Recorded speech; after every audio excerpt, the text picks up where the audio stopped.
Hey guys, hope everyone's doing well, hope everyone's healthy, and hope everyone is enjoying their family time. I'd like to start off by addressing the period of time that we find ourselves in currently. And I'm actually not referring yet to the coronavirus. I'm referring to the this part of the Jewish calendar. Right now, we are in the middle of the Omer period, Shmiras HaOmer, right, which begins on Pesach and ends, of course, at Shavuos. Obviously, we have Lag BaOmer in between. We have the first half of the Omer, the second half of the Omer, and it's kind of split up by Lag BaOmer. And then, of course, there's a couple days that we had last week. We had Yom HaZikaron, which literally means Remembrance Day or Memorial Day. And we had the day immediately following was Yom HaTzmaot, which is Independence Day.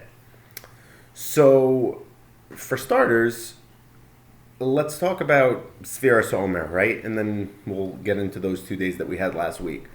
We had Pesach. It's a Chag. It's happy. We're celebrating Yetzias Mitzrayim. Suddenly, we're counting the Omer, right? And we're remembering a little bit more of a sad time. And to acknowledge that, we don't do certain things that we usually would do, such as listening to music, smachot, things like that. And then that goes until another Chag, right? That goes until Shavuot, which is happy, Matan Torah. We're happy. There's a lot of up and down. There's happy, then we're sad, then we're happy, then we're sad. And then last week really signifies that, right? We have Yom HaZikaron, which is a very, very sad, it's a very meaningful day, but it's a very sad day, right? We have families that lost one member, multiple members, Rahman al-Islan, and it's the day that the entire country really comes together and remembers the fallen, both those who died in defense of the country and those who died in various terrorist attacks. It's a very sad day. And suddenly we transition from that, right? Yom HaZikaron is a night, then a day, and then the night of Yom HaZikaron, we're already transitioning into Yom HaTzmaut, Independence Day, when everyone is happy and everyone's celebrating the birthday, so to speak, of Eretz Yisrael, of Israel, the modern state of Israel. Of course, we know that Eretz Yisrael has been around a lot longer than 72 years. And it's a very weird concept. So it's a concept that I've always found a little bit troubling. How again, as Jews, and this occurs a lot, right? How do we bounce from happy to sad to happy to sad? It's very confusing. So I was looking around and I saw a beautiful thought that I thought I'd share. It was written by Rabbi Stuart Weiss, who runs the Outreach Center in Renana. And he shared something very meaningful in this past, in the Yom HaTzmaut edition of the HaMizrahi magazine. Rabbi Stuart Weiss's son, Ari, Hashem Yimkom Damo, was unfortunately killed many years ago while fighting against Hamas terrorists in Shechem. And Rabbi Weiss was basically talking about this very concept, the difficulty in transitioning from, the pain and the mourning and the what we go through on Yom HaZikaron into the happiness of Yom HaTzmaut, right? It's a very strange balance. And he said, the Jews as a whole, we're all about shifting gears, right? So yeah, technically we have this hardship, and especially in the case of the families who have unfortunately lost loved ones, they have this hardship, of course, for the entire year. But they have to shift gears, right? It doesn't mean that it leaves them. It doesn't mean that suddenly it's not sad anymore. Now it's, Yom HaTzmaut. Now it's, or from Shmiras HaOmer to Shavuos. Doesn't mean it's not sad anymore. But we shift gears. Klal Yisrael, Jewish people, shift gears. That's what we do. So, shifting gears is very important. It's a concept that I think we can all, we should never have to know from doing it in a circumstance like I just mentioned. But the concept of shifting gears, I think, is important as a whole, that we can apply to our daily lives. Things aren't going so great. Obviously, we're living in difficult times. But we have to shift. On one hand, we can acknowledge the fact that we're living in difficult times. And at the same time, we can shift to, thank God we have our families, we have a support system, we have stuff that can keep us busy, we have technology, which is helping a lot. and we have what to do. So it's important just in general in life to be able to shift gears, and I think it's also important, again, just to think of this period of time on the Jewish calendar about shifting gears. So first of all, I just want to make one more point about Yom HaZikaron and Yom HaTzmaut. As we mentioned before, Yom HaZikaron obviously is a very sad day. It's a very meaningful day. It's a day that we remember the fallen heroes of Israel. And it's just important to remember, number one, that all of those who fell are heroes. It's not, obviously there's household names, right? There's people whose stories are told nonstop. But really they're all heroes, even the ones you don't hear about. Everyone who's remembered on Yom HaZikaron is a true hero. That's number one. And unfortunately, that was the sacrifice that we had to pay and have had to continue to pay in order to have this modern state of Israel and hence celebrate Yom HaTzmaut. The modern state of Israel has allowed many great things, one of them being the opportunity for us, for all of us, to spend a year in Israel and to learn. And without the state of Israel, that wouldn't have really been a reality. So it's important to remember the sacrifice of those who allowed that to happen, and it's important to remember and have a Kar Satov for the fact that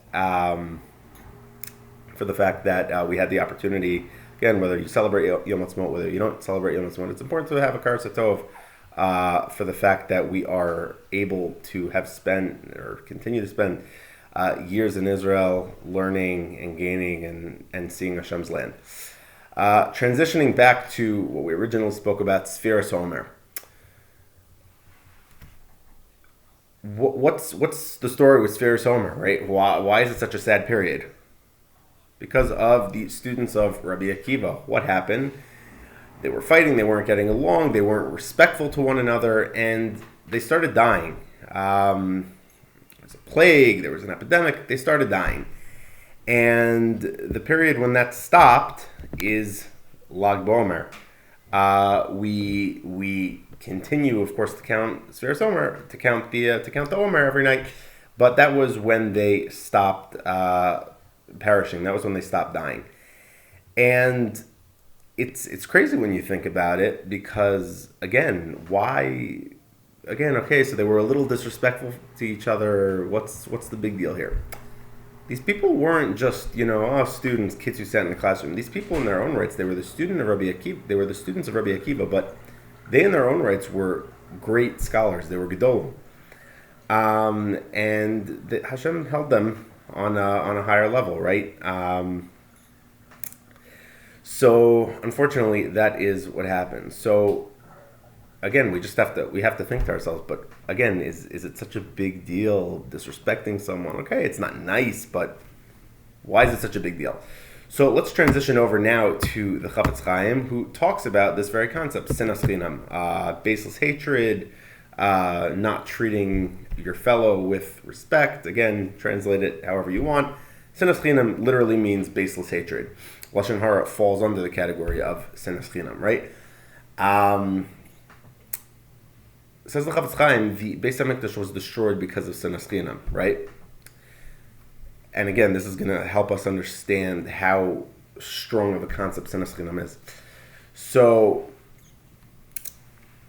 again, the Beis HaMikdash was destroyed because of sinas chinam, and we are now thousands of years since that. So let's ask the question, okay, but that was them, right?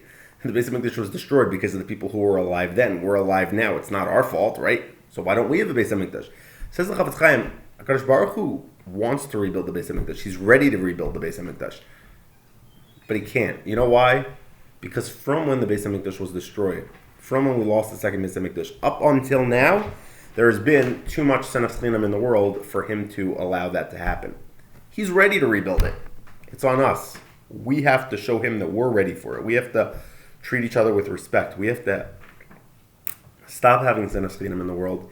And only then will HaKadosh Baruch Hu grant our wish and the thing that we have been praying for many, many years and rebuild the Beis HaMikdash. So I think, again, during this period of time, obviously it's not easy on a world level. We're in the middle of the coronavirus situation, etc.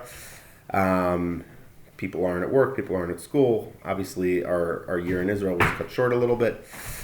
and it's difficult. And at the same time, we're in this trying time of Shmiras HaLashon, right? And obviously, besides for the things that we have to take upon ourselves, not listening to music, etc., it's a difficult period of time to comprehend, right?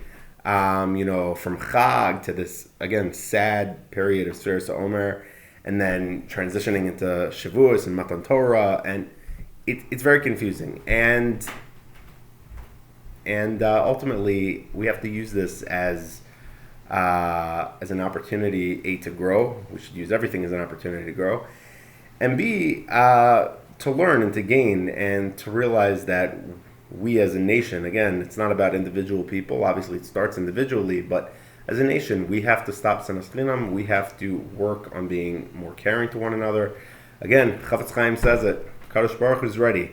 And it's on us. It's on us as a klal, as the greater klal of Klal Yisrael. And we all have to do our part. Again, we can start with small things, not yelling at people, not speaking badly about people, not being insulting toward people. Small steps. And we can all do our part to make sure that we have the Beis HaMikdash, and this should be the last year that we have to count the Omer and go through this sad period of time. And we should see Mashiach very soon.